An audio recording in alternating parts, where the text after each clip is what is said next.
Janine, dead mga ba kay Kim pero todong ngiti at bati kay Paulo? Nagpainit ang ulo sa mga tagahanga.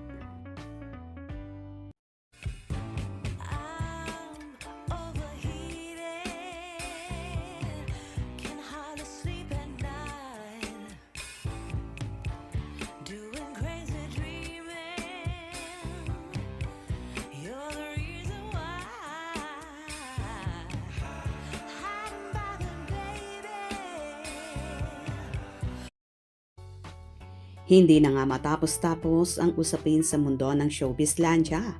Ang first time na pagkikita ng Kim Pao tandem ni na Kim Chiu at Paolo Abilino at ang echo ni na Janine Gutierrez at Jericho Rosales sa isang birthday event ni Miss Garlic Garcia kung saan halos magkatapatan pa sila sa isang table ang dalawang lovely couple na may mga netizens na natutuwa, may iba naman na naiinis at nag-init ang ulo.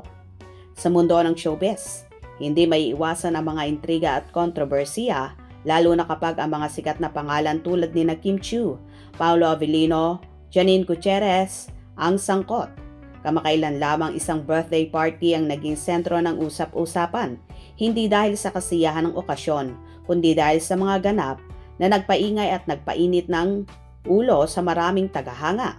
Ang insidenteng ito ay nagdulot ng malaking katanungan sa mga netizens.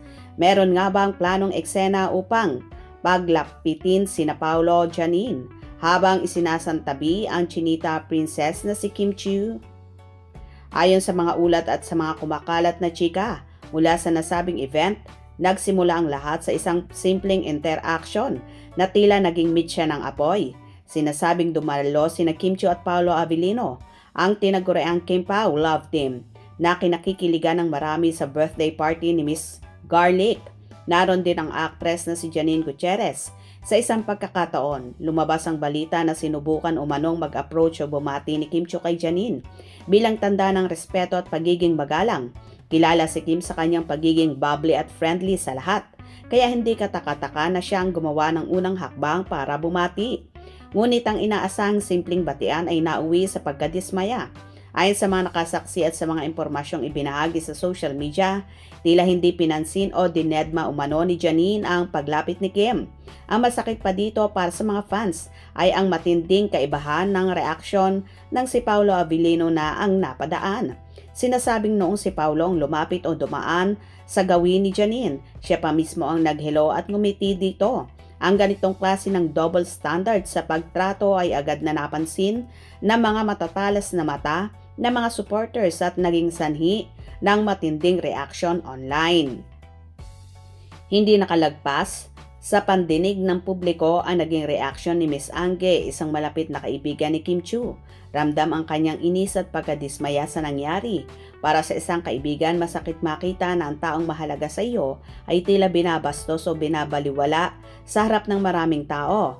Ang sentimiento ni Miss Angelica Panganiban ay sumasailalim sa nararamdaman ng libo-libong fans ng Kim Pao. Ang mga supporters ay gigil na gigil sa mga pangyayari. Para sa kanila ito isang malinaw na kawalan ng respeto kay Kim. Ang mga komento sa social media ay puno ng pagtatanggol sa kanilang idolo. Marami ang nagsasabi na sadyang mabait lang talaga si Kim. Kaya kahit na nakakarinig siya ng mga hindi magagandang bagay o paninira, pinipili pa rin niyang maging disente at mamansin.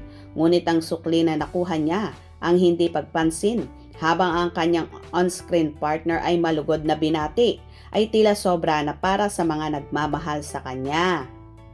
Mas lalo pang umigting ang usapin na may lumabas na mga larawan mula sa party. Sa isang banda, makikita ang isang larawan kung saan si Kim Chiu ay mag-isang nakikipag-usap sa ibang bisita. Wala siyang katabi mula sa kanyang usual circle sa moment na yon. Sa kabilang banda naman makikita si Paolo na abala at nasa malapit kay Janine Gutierrez. Ang pagkakaiba sa dalawang tagpo na ito ay nagbibigay ng daan sa mga espekulasyon. Maraming netizens ang naghihinala na tila may script o plano ang mga pangyayari. Bakit nagkaroon at nagkaganon ang pwestuhan? Bakit tila naiwan sa ere si Kim habang sina Paolo at Janine ay nagkaroon ng pagkakataong magkalapit? Ang terminong planado ay paulit-ulit na mababasa sa mga comment section. Ang hinala ng marami ay mga puwersahang pagnanais na pagtagpuin o gawa ng issue sina Paulo at Janine. At sa prosesong ito, si Kim Chiu ang nagiging collateral damage o naiiwan sa gilid. Ang ganitong klaseng setup ay hindi bago sa showbiz. Ngunit dahil sangkot ang mga malalaking pangalan at may matatag na fandom, ang ingay na nalilikha nito ay dumadagongdong. Well, for sure naman nagbatian sina Kim at Janine. Dahil napakaraming tao doon, ano na lang ang sasabihin ng mga kagrupo nila kung sila ay magdededmahan. At wala naman talagang issue kina Kim at Janine. Ang nagbibigay lang ng issue ay ang mga bashers at mga fans. Move on na tayong lahat, maging happy na tayo sa kani-kanilang love life. Gets nyo ba? Hope you enjoyed. Please subscribe for more info.